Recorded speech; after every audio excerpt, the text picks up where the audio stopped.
ఈ వీడియోలో మనం ప్లాస్టరింగ్ చేసుకోవడానికి అంటే మనకి 3 రకాల ప్లాస్టరింగ్స్ ఉంటాయి కదా, ceiling plastering, internal plastering, external plastering.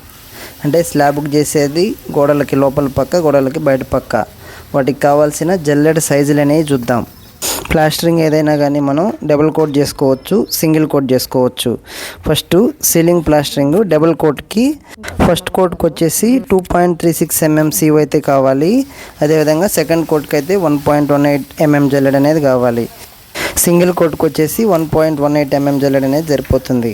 అలాగే ప్లాస్టరింగ్ 12 mmకి ఫస్ట్ కోట్కి వచ్చేసి మనకి 4.75 mm జల్లెడ కావాలి. సెకండ్ కోట్కి వచ్చేసి 1.18 mm జల్లెడ అనేది కావాలి. నెక్స్ట్ సింగిల్ కోట్కి అయితే మనకి 2.36 mm జల్లెడ అయితే సరిపోతుంది. ఇంకా దీని కంప్లీట్ డీటెయిల్స్ అనేవి మనం ఈ షార్ట్లో చెప్పలేము, అందుకనే మనం ఫుల్ లెంత్ వీడియో చేసాము. ఫుల్ లెంత్ వీడియో డిస్క్రిప్షన్ అనేది ఈ షార్ట్లోనే ఉంది, చూడండి.